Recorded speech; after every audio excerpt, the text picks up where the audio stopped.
has been in place for many years.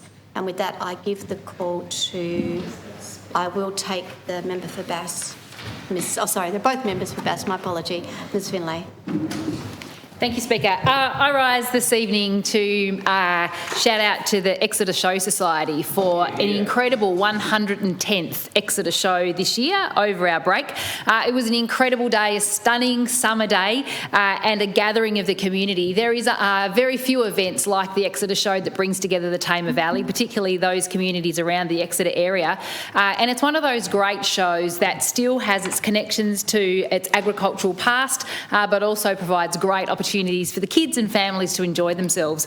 On the day there was show jumping and wood chopping, there were dog jumping, there were car displays, there were all sorts of incredible things for the local community to do. Also a lot of community organisations, the Tamar Sea Rescue and the Fire Brigade and the fishing demonstrations and information stalls, shearing demonstrations, and then of course all the rides and the show bags and the great treats that you can have when you're at a show. An incredible demonstration and display of the talents of the Tamar Valley as well, and from people far and wide, in the home crafts, whether it be the growing of the beautiful vegetables or the flowers. I always love when I go to a show, the flower displays, the depth of colour and the beautiful colour and the beautiful, sometimes incredibly, these amazingly large and intricate flowers.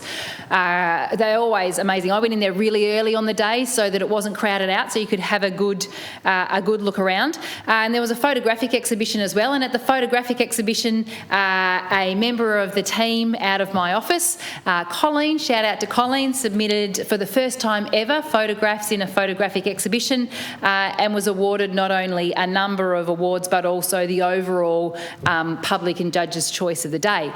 So shout out to the Exeter Show Society for a very successful 110th Exeter show.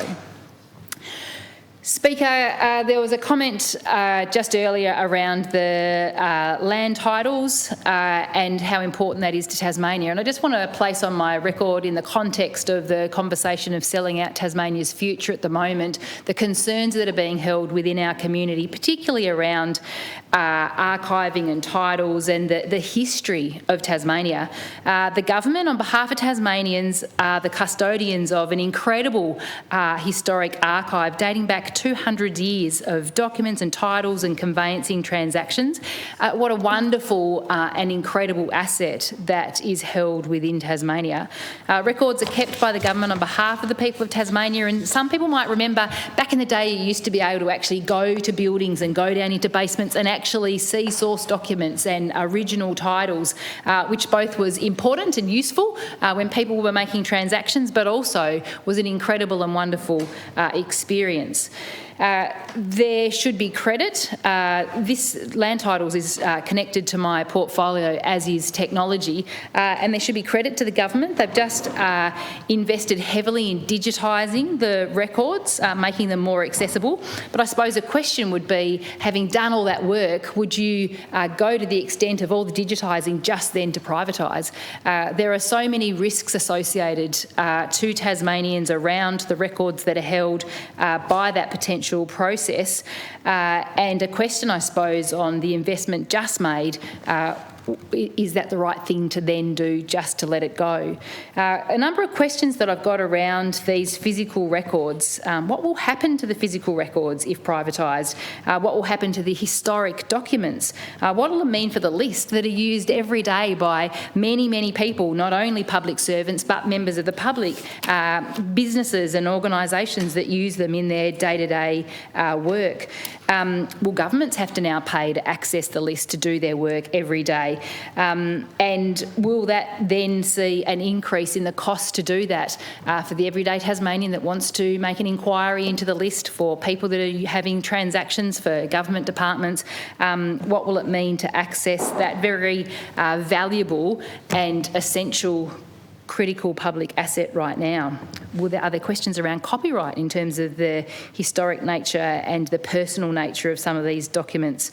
I wanted to raise these questions just to pose thought to the government as they go on this pathway of considering Tasmania, selling Tasmania's future and privatising things like the Land Titles Office. We want to make sure that our history is protected, that the people that work in that area are looked after, and that we take deep consideration of the importance of these things before they're simply sold off. Thank you, Member Stein. I'll call the member for Bass.